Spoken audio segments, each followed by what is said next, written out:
네, 오늘 말씀은 요한복음 1장 12절 그리고 우리 로마서 8장 15절 말씀. 우리 먼저 요한복음 1장 12절 말씀 같이 읽겠습니다. 자, 우리 한 절 영접하는 자 같이 읽습니다. 시작. 곧 그 이름을 믿는 자들에게는 하나님의 자녀가 되는. 자, 접어두시고 로마서 8장 15절 말씀 우리 같이 찾아서 읽겠습니다. 8장 15절 한 절. 자, 15절 너희는 다시 같이 읽겠습니다. 시작. 너희는 다시 무서워하는 종의 영을 받지 아니하고 우리가 아빠 아버지라고 부르시네. 아멘. 우리 자분들에게 한번 인사하겠습니다. 하나님은 당신의 좋은 아버지가 되십니다. 우리 한번 인사합니다. 네. 오늘은 하나님의 자녀의 권세에 대해서 좀 말씀을 좀 나누고 함께 기도하는 시간들 좀 가지도록 하겠습니다.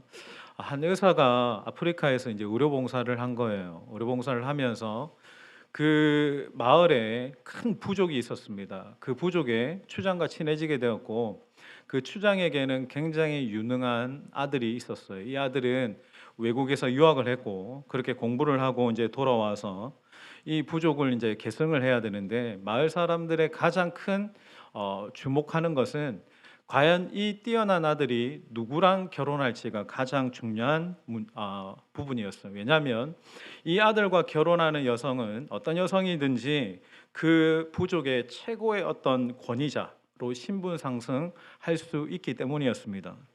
어느 날 추장 아들이 이제 암소 이제 떼들을 끌고 어디론가 향하는 거예요. 그러니까 여러분 당시 그 마을에는 이제 결혼의 풍습이 있습니다. 여성에게 청혼을 하러 갈 때는 암소를 선물로 가는 풍습이 있었어요. 거기서 대부분 이제 처녀들은 암소를 2마리, 많게는 3마리. 그러니까 여러분 보통 처녀들은 2마리, 그 처녀가 정말 뛰어나다 그러면 3마리, 정말 뛰어나다라고 하는 경우에는 5마리까지 그렇게 암소를 받기도 했습니다. 근데 이 추장의 아들이 암소 떼를 이렇게 끌고 가는데 무려 12마리를 끌고 가는 거예요. 그러니까 12마리를 끌고 가니까 이를 본 이 마을 사람들이 도대체 그 여자는 어떤 여자이길래 저렇게 많은 암소떼들을 데리고 가나라고 싶은 거예요. 이 이제 추장의 아들이 그렇게 암소떼들을 끌고 도착한 곳은 거의 다 쓰러져가는 어떤 이제 볼품 없는 집이었어요. 그리고 그 집에 사는 여성도 너무 평범한 거예요.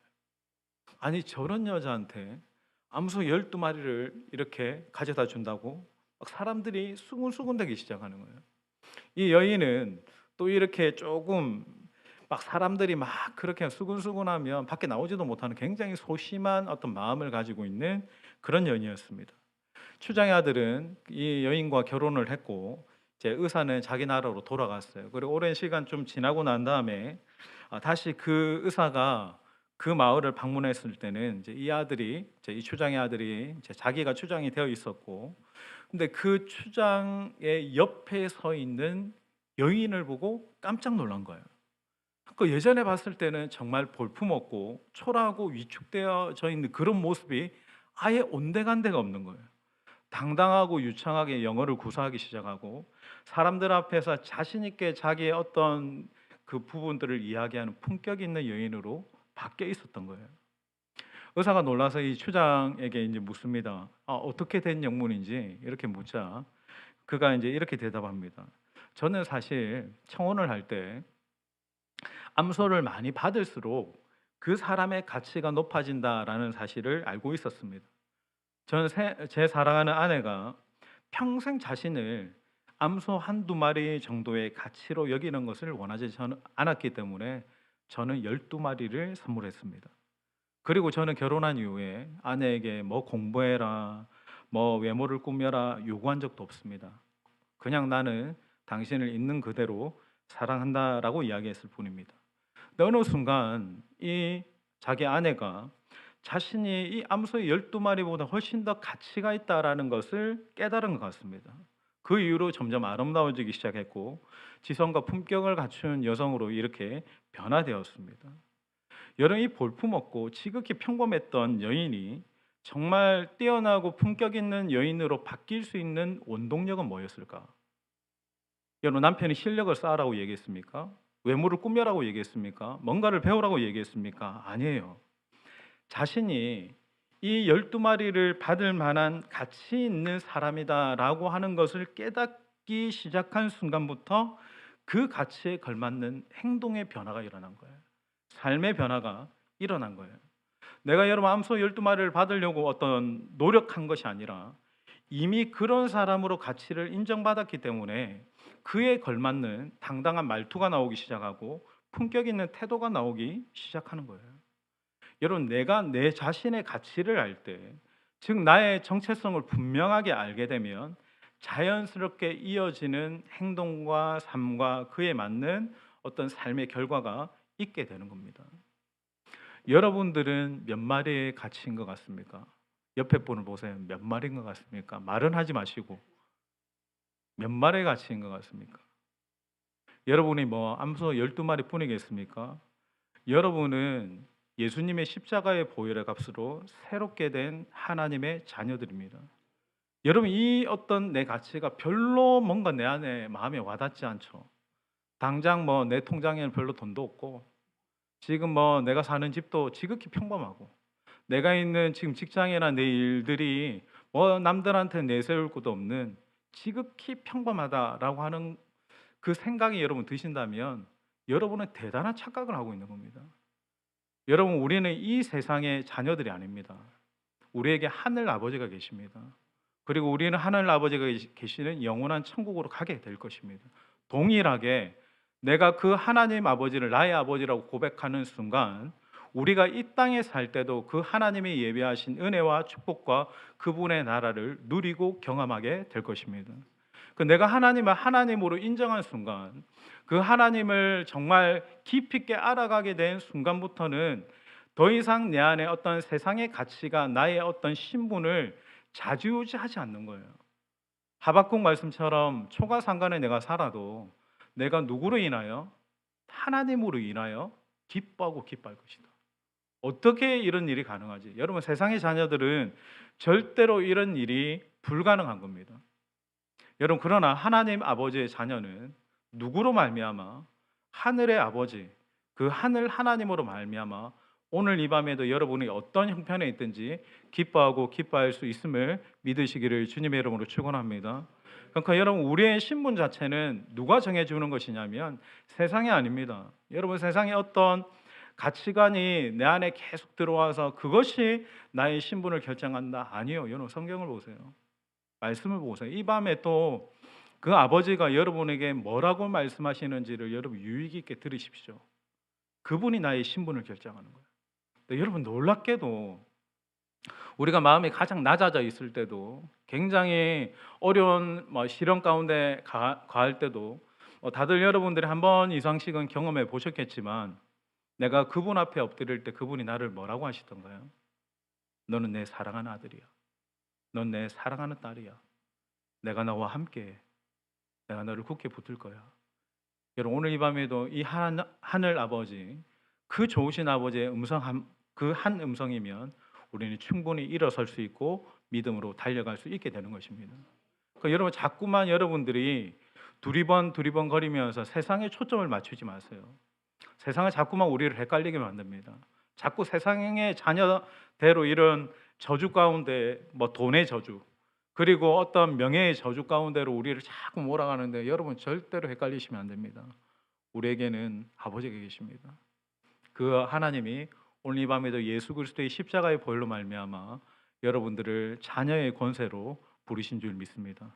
이미 여러분들에게는 그 하나님 아버지의 자녀의 권세가 있는 거예요. 그럼 여러분 내가 하나님의 거룩한 자녀다, 하나님의 거룩한 백성이다라는 어떤 이 신분 자체가 명확하면 우리는 이 세상의 더럽고 음란하고 패역한 문화들 가운데서 구별되어 살아갈 수 있는 겁니다.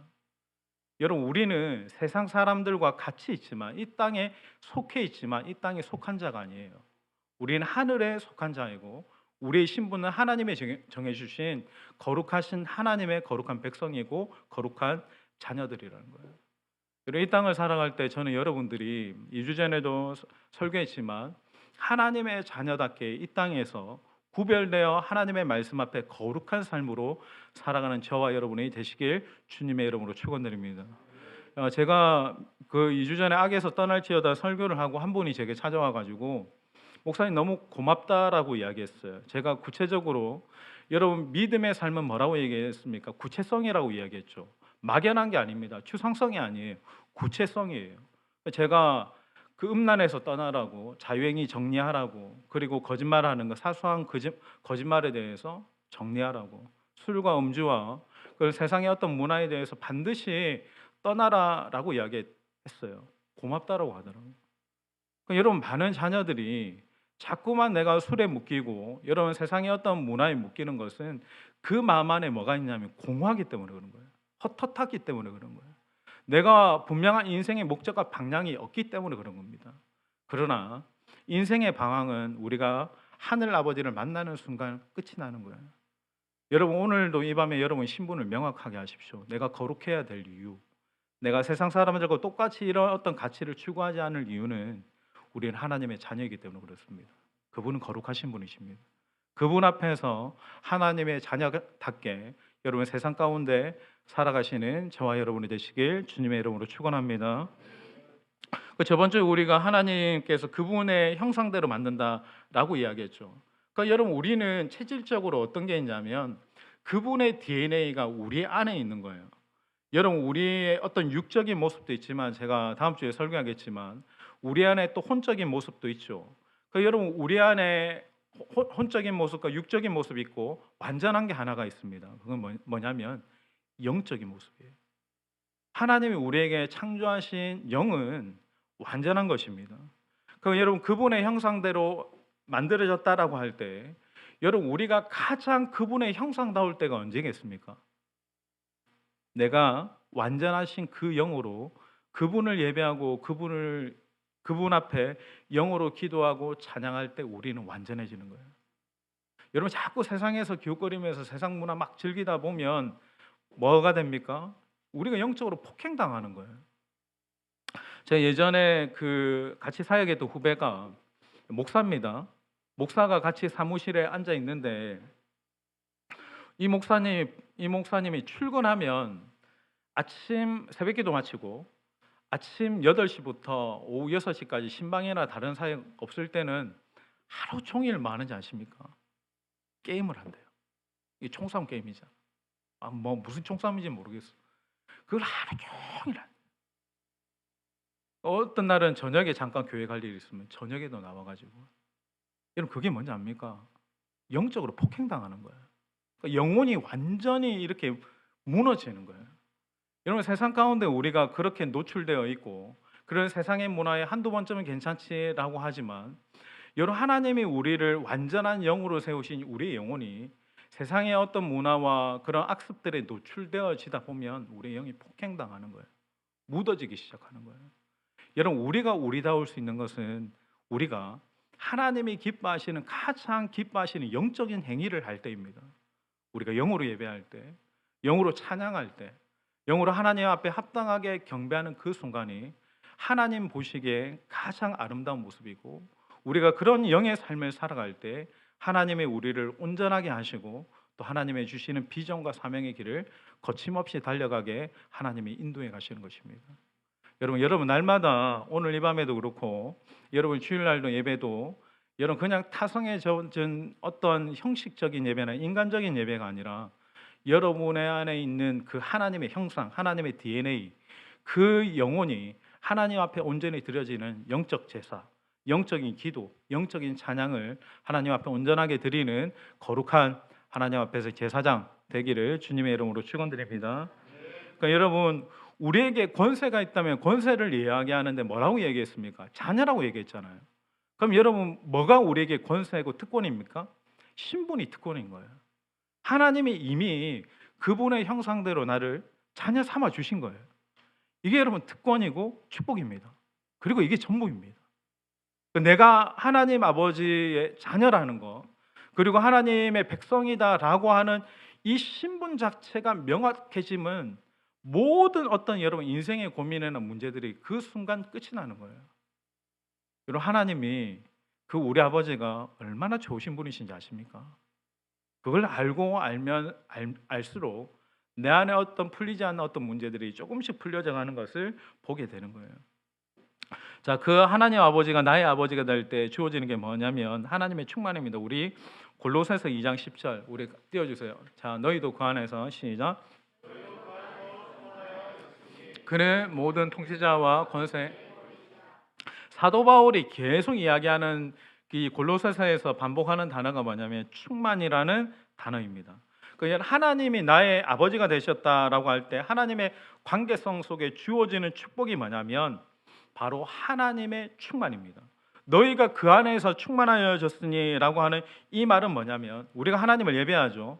하나님을 예배할 수 있는 예배자로 자녀로 백성으로 불러주셨는데 우리가 마땅히 그 하나님 앞에 온전하게 예배하고 그분을 높일 때 일어나는 일, 그 역사하는 축복은 뭐냐면 당신의 충만을 우리 안에 주신다라는 거예요. 그러니까 여러분 우리의 인생의 목표는 부를, 명예를, 인생의 어떤 성공이 1차적인 목표가 아닙니다. 물론 사명을 감당하기 위해서 물질도 필요하고 또 높은 자리에서의 저의 역할도 필요하지만 우리의 궁극적인 목표는 뭐냐면 오늘 이 밤에도 그 하나님으로 예수 그리스도로 충만해지는 거예요. 그러니까 여러분 오늘 이 밤도 여러분이 기도할 때 주님의 임재로 충만해지기를 예수님의 이름으로 축원합니다. 우리가 그 주님으로 하나님으로 충만해지는 것이 여러분 우리가 마땅히 하나님의 자녀로 하나님의 백성이 누릴 수 있는 축복인 거예요. 그럼 여러분 우리가 어떻게 하나님으로 예수님으로 충만해질 수 있습니까? 충만의 시작은 뭐냐면 그분과 교제하는 거예요. 그분을 알아가는 거예요. 고린도전서 1장 9절 말씀에 너희를 불러 우리 주 예수 그리스도로 우리 예수 그리스도와 함께 교제케 하시는 하나님은 미쁘시도다. 이런 인생의 하나님의 자녀의 궁극적인 목표는 예수님과 깊이 있게 친밀하게 교제하는 겁니다. 그 하나님 아버지가 어떤 분이신지 하나님의 성품과 하나님의 일하심들을 계속 알아가는 것이 우리의 가장 궁극적인 목표인 거예요. 여러분 우리가 이 밤에 기도를 하잖아요. 기도도 아무나 기도할 수 있는 게 아닙니다. 여러분 이 기도의 자리도 아무나 나올 수 있는 게 아닙니다. 이건 저와 여러분에게 하나님이 주신 특권입니다. 그러니까 자녀이기 때문에 내가 하나님의 백성이기 때문에 내가 이 자리에 있고 우리가 기도할 수 있는 것이죠. 그러니까 여러분 하나님이 우리에게 가장 먼저 주신 게 그분의 충만을 위해서 그분과 사귈 수 있는 특권을 주신 거예요. 그분을 계시해 주는 거예요. 여러분 기독교의 가장 일반 타 종교와 다른 어떤 가장 궁극적인 핵심이 무엇입니까? 기독교는 신이 하나님이 당신을 계시해 주세요. 그러니까 보여주시는 거예요. 그러니까 살아계세요. 그래서 우리와 인격적으로 교제하기를 원하시는 거예요. 그게 여러분 타 종교하고는 비교할 수 없는 특별함이고 차별화예요. 오늘 이 밤에도 하나님은 살아계시고 저와 여러분과 함께 친밀하게 교제하기를 원하십니다. 그분의 음성을 듣고 그분께 대화하고 그분과 친밀하게 사귈 수 있는 것이 자녀의 특권인 거예요. 여러분 우리에게 정말 인생에 특별하게 주어진 것이 있다면 우리가 기도할 수 있는 것. 이게 특권입니다. 제가 예전에도 한번 이 부분 설교했지만 혈병 걸린 여인에 대해서 한번 좀 이야기하고 싶어요. 혈류병 걸린 여인이 자신의 병을 고치기 위해서 어떻게 합니까? 여러분 이 얘기는 너무나 잘 알죠. 수많은 이파를 뚫고 예수님께 다가가서 주님의 옷자락에 손을 댈 때 이 여인의 혈류의 근원이 그 즉시로 이렇게 고침받는 기적이 일어났죠. 여기에서 질문이 있습니다. 이 여인이 예수님의 옷자락에 어느 부분을 손을 댔을까? 또 학자들이 이런 것들을 연구를 하는 거예요. 그러니까 마태복음에는 거독가, 마가복음에는 그의 옷, 그리고 누가복음에는 그의 옷가에.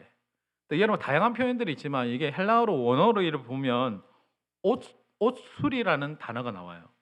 자, 이 옷술이라는 단어가 구약 말씀에 보면 나오는데 민수기 15장 38절 한번 띄워주세요. 이스라엘 자손에게 명령하여 시작.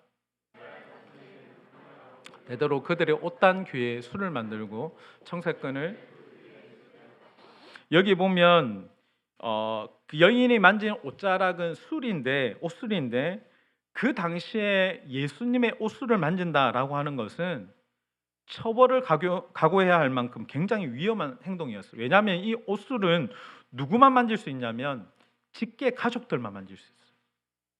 그러니까 여러분 가족이 아닌 다른 사람이 만지면 마땅히 율법적으로 벌을 받게 되어 있어요. 더군다나 여러분 이 혈류병 걸린 여인은 부정한 여인이었기 때문에 사실 그렇게 옷술을 만진다? 그러면 그 자리에 있는 무리들에게 돌을 맞아 죽어도 뭐 할 수 없는 상황인 거예요. 여러분 이 장면에서 여러분 보세요. 주님이 이런 상황을 모르시고 가만히 계시면 되는데 누가 내 옷술에 손을 대었느냐라고 하실까? 여러분 이 장면은 주님이 돌아서서 그렇게 말씀하시면 이 여인이 죽을 수도 있는 상황이에요. 발각되면. 자, 우리 말씀을 봅시다. 우리 누가복음 8장 48절 말씀. 자, 예수께서 이르시되 시작. 네. 자, 여기서 이 여인이 구원받을 수 있는 합당하게 합법적으로 구원받을 수 있는 조건이 성립되죠. 뭡니까? 주님이 이 여인을 뭐라고 말씀하십니까? 딸이라고 말씀하시죠. 여기서 주목하는 것은 딸이에요. 혈류병 걸린 이 저주받은 여인을 향해서 주님이 뭐라고 부르십니까? 딸이라고 부르셨어요. 여기서 완전 이제 소름이 돋는 거죠. 여러분 사복음서에 보면 주님이 그에게 죄인이라고 부르실 때도 있고 이렇게 저렇게 부르실 때가 있는데 딸이라고 하신 경우는 많지 않습니다. 근데 주님께서 이 여인에게 사랑하는 아버지가 정말 이 안타까운 이 자식을 보면서 안타까운 눈빛, 사랑스러운 눈빛으로 딸아라고 부르심으로 뭐가 확인이 되었습니까? 주님과 그녀와의 정체성이 모든 사람들 앞에서 공개적으로 확인된 거예요. 주님이 여러분 그녀에게 딸이라고 부르신 순간부터 어떻게 된 거예요? 이제부터 그녀는 사람들의 눈치 볼 필요가 없어요. 주님께 더 가까이 갈 수 있어요. 주님의 모든 능력을 합법적으로 요구할 수 있어요. 그녀는 이제 저주받을 자가 아니게 된 거예요. 그녀는 이제 축복받고 치유받는 존재로 바뀌게 된 거예요. 여러분 우리의 신분의 변화가 이와 같은 거예요. 하나님이 너는 나의 자녀야. 너는 나의 아들이야. 너는 나의 딸이야 라고 하나님이 선언하신 순간부터 우리는 죽을 죄인이 아니라 우리는 망할 자가 아니라 우리는 구원받은 하나님의 자녀가 된 거예요. 여러분 하나님이 우리에게 부르신 그 신분 안에서 우리는 절대 망하거나 무너지지 않습니다. 여러분 우리가 새벽에 이제 사도행전 말씀을 보면서도 사도 바울의 이 긴 여정을 보면서 그가 수없이 죽을 위기를 당하고 정말 보통 사람 같으면 목숨이 한 수백 개라도 이렇게 뭐 부지 못할 것 같은데 오늘 본문에도 여러분 사울이 독사를 만나고 독사에게 물리게 돼도 살잖아요. 독사에게 물리면 죽는 게 정상인데 살아나요. 왜인지 아십니까? 하나님이 바울의 인생에 허락하신 거예요. 물린 것도 하나님이 허락하신 거고 물려도 죽지 않는 것도 하나님이 허락하신 거예요. 그분이 우리 아버지십니다. 그러니까 하나님이 너를 나의 자녀라고 선언하신 순간부터 우리는 죽을 것 같아도 절대 망하거나 죽지 않는 거예요. 그것이 여러분 신분입니다. 우리의 신분 자체가 그렇게 하나님이 설정하신 거예요. 그러니까 여러분 예수님께서 이 여인을 옷술을 만질 수 있는 직계가족 친딸로 삼아 주셨기 때문에 그녀가 받을 모든 처벌과 저주에서 완전히 자유케 해주신 거예요. 그러니까 주님은 그녀에게 너는 이제는 더 이상 저주받을 사람이 아니야. 너는 내 딸이야. 그렇게 함으로 모든 주변 사람에게도 확인시켜 주시는 거예요. 저는 20대 때 굉장히 방황을 많이 했습니다. 방황을 많이 하면서 내가 뭐 하고 살아야 되나, 내가 어디서부터 하고 어디로 가야 되고 이렇게 막 돈을 벌고 장사를 하는 것들이 막 때로는 이 허무함이 막 현타가 와가지고 그렇게 될 때가 있었습니다. 굉장히 방황을 많이 했죠.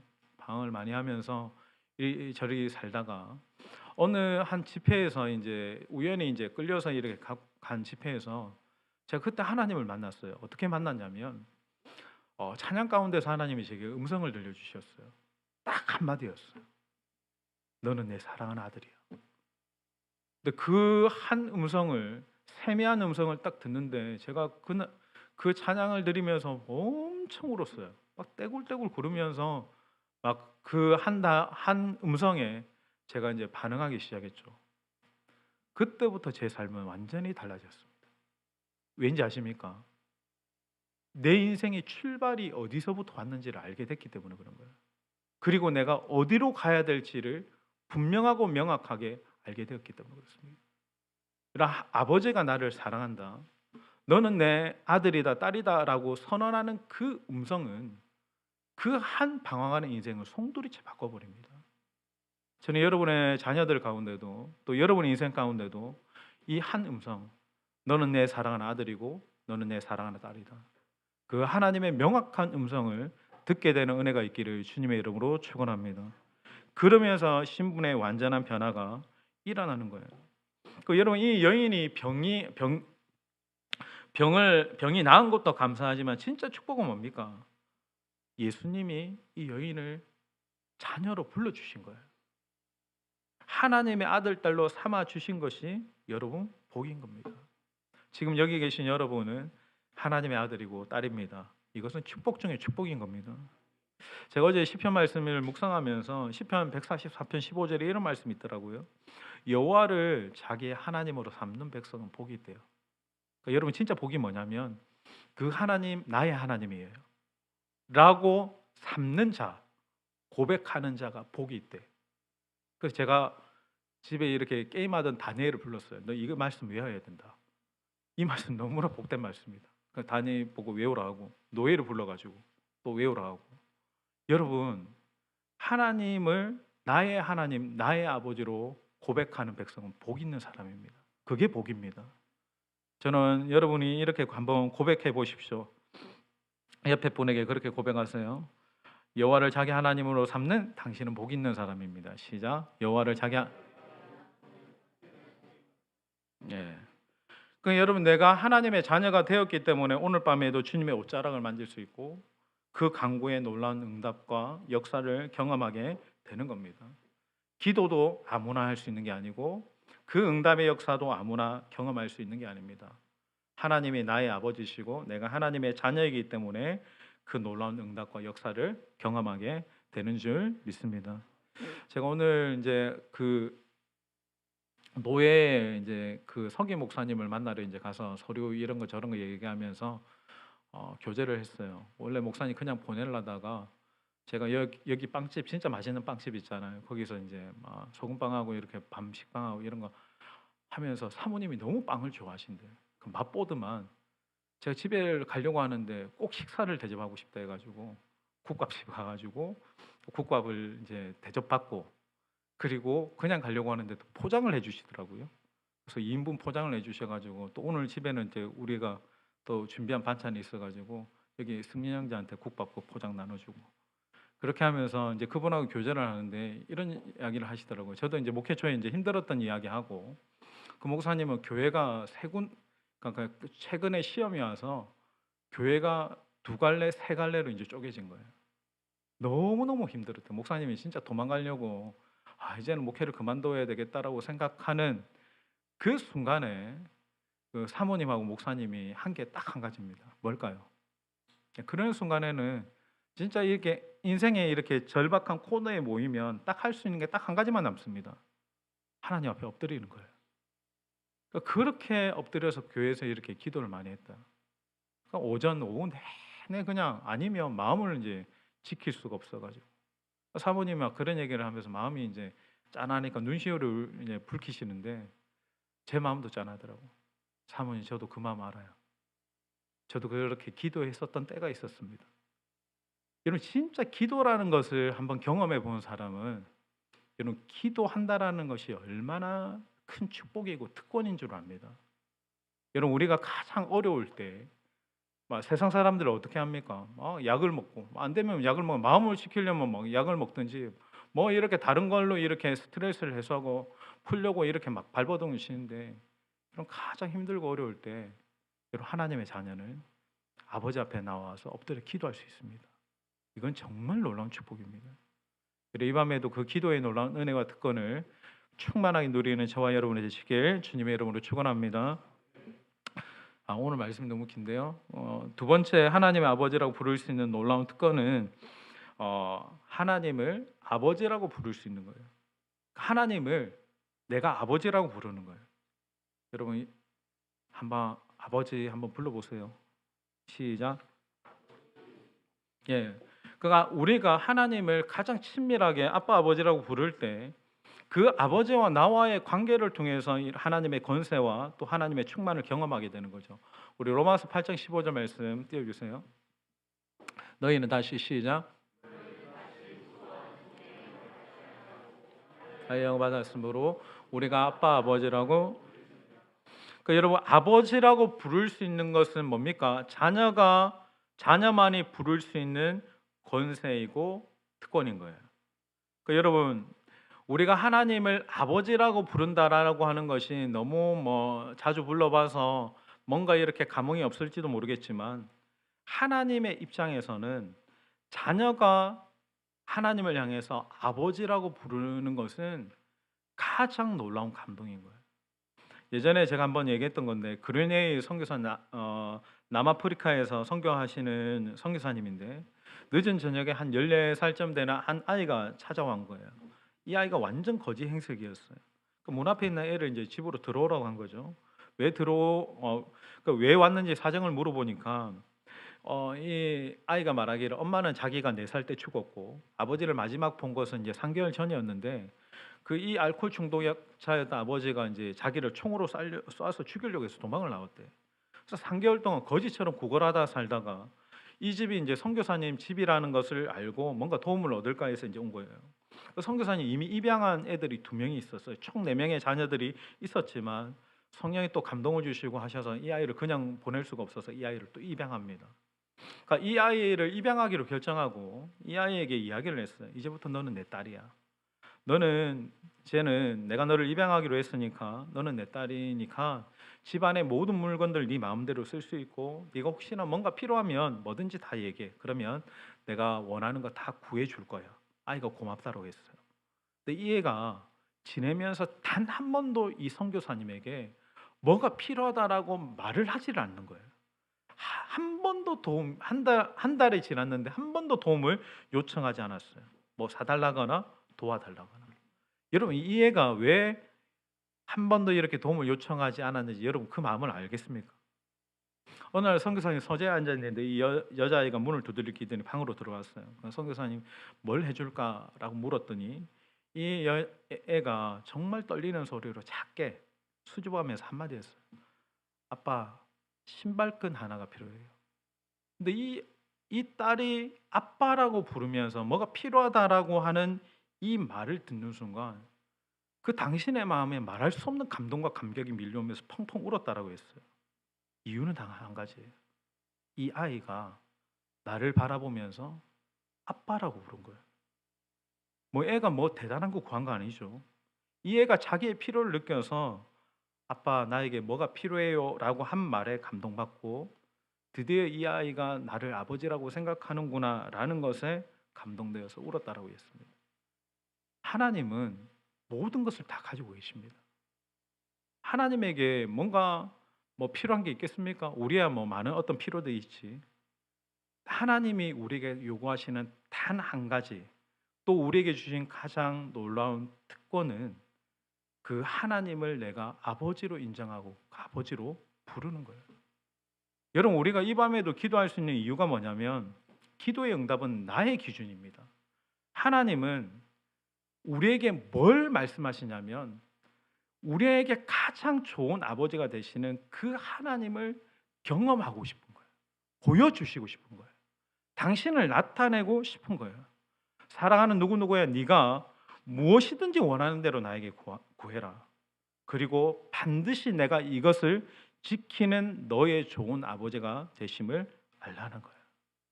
이런 기도는 아버지를 부르는 것에서부터 시작되고 그 하나님의 마음을 아는 데 있는 거예요. 제가 중간 과정 다 생략하고 이제 마지막으로 넘어왔습니다. 제가 예전에 이문미 선교사님의 이제 설교를 들은 적이 있어요. 그때 그분이 이제 이런 말씀을 했어요. 우리가 기도를 해야 되지만 무엇을 위해서 기도해야 될지 내가 모를 때, 내가 마음이 답답할 때, 그때는 그냥 그저 주여 아버지라고 부르짖기만 해도 그게 가장 훌륭한 기도가 될 수 있다. 우리 한번 영상 한번 보겠습니다. 2분짜리인데 한번 띄워주세요. 같이 한번 앞에만 좀 꺼주시면 되겠습니다. 볼륨 좀 올려주시고요.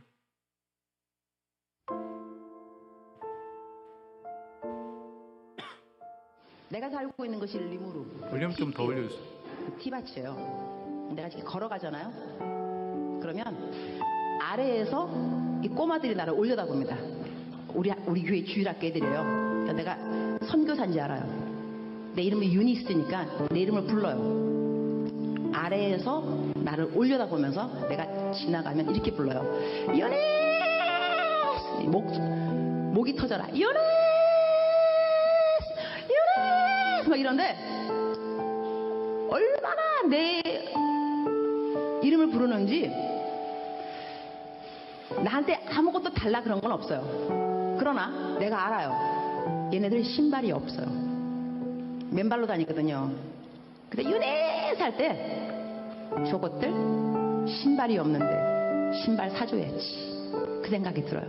그 다음에 또 유네스 이러면 저 녀석들 밥을 하루에 한 끼 먹는데 밥도 좀 많이 줘야 되는데 빵을 사줄까?